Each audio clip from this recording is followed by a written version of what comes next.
एक दाएं चुनाव खत्म हो जाए ओकरे बाद तू हमार देखा हम तोहार देखी। ये जो लाइन है अभी कुछ देर पहले मैंने फेसबुक पर देखी पढ़ी।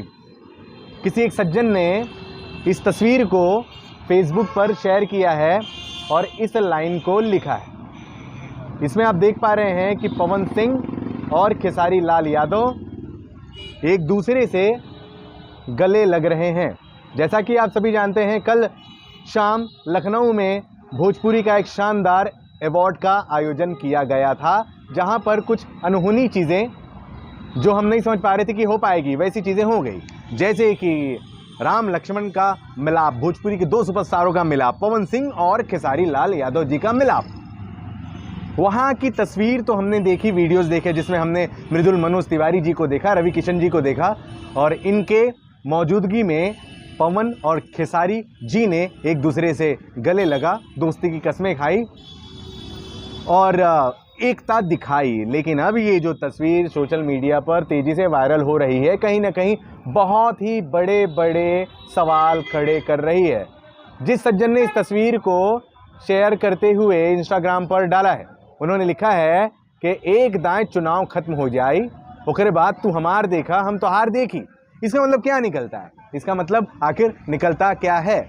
तो आपको हम बताएं कि पवन सिंह साहब को लेकर बातें ये चल रही है कि आरा से वो संसद का चुनाव लड़ सकते हैं, एमपी का चुनाव लड़ सकते हैं और लगातार भारतीय जनता पार्टी के दिग्गज और बड़े बड़े नेताओं के साथ उनकी बातचीत और मीटिंग भी शुरू है। तो क्या कल मनोज तिवारी और रवि किशन ने इन दोनों को एक साथ बिठा करके ये समझाया है कि भैया चुनाव सर पर है, 2024 का चुनाव है और अब आपस में इस तरह से लड़ते रहोगे तो पवन भैया आप सांसद नहीं बन पाओगे और खेसारी जी आपके भी राजनीतिक करियर पर कहीं ना कहीं सवालिया निशान खड़ा हो सकता है। ठीक है, जिस भी किसी पार्टी से आप चुनाव लड़ें या उसके नेता हो जाएं, लेकिन अगर इस तरह से दो सुपरस्टार आपस में लड़ते रहें तो इसका एक बहुत बड़ा खामियाजा आने वाले चुनाव में भुगतना पड़ सकता है। गौरतलब है कि भोजपुरी इंडस्ट्री से रवि किशन साहब, मनोज तिवारी जी ये सभी सांसद बन चुके हैं और भारतीय जनता पार्टी ज्वाइन कर रखी है। इसके अलावा पवन सिंह जी भी आरा से चुनाव लड़ेंगे या डायरेक्ट ही राज्यसभा सांसद उन्हें बना दिया जाएगा, ये अभी पता नहीं, लेकिन उन्होंने भी कहीं ना कहीं भारतीय जनता पार्टी के साथ हाथ मिलाया है। भारतीय जनता पार्टी के स्टार प्रचारक है और शायद अगर सांसद बने तो भारतीय जनता पार्टी की तरफ से ही बनेंगे।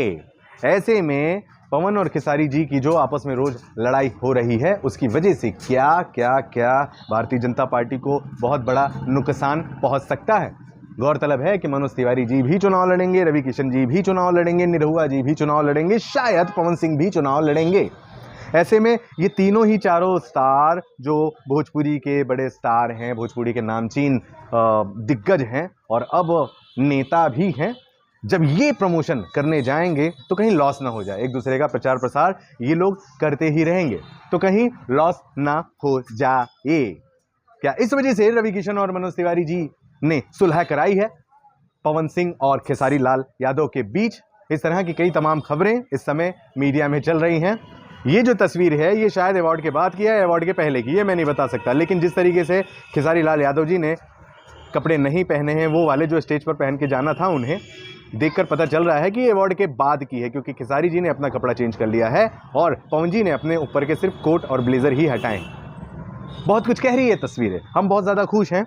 लेकिन एक डायलॉग जिससे मैंने शुरू करा था कि भैया एक दाएं चुनाव खत्म हो जाए ओकरे बाद तू हमार देखा हम तोहार देखी, ठीक है, तो ये किस लेवल तक जाकर अब सच साबित होगा ये देखना बहुत ज़्यादा मज़ा आने वाला, दिलचस्प होगा। आपको क्या लगता है कमेंट बॉक्स में ज़रूर लिखें। इस तरह की खबरों के लिए बने रहें धर्म दुबे शो के साथ। नमस्कार।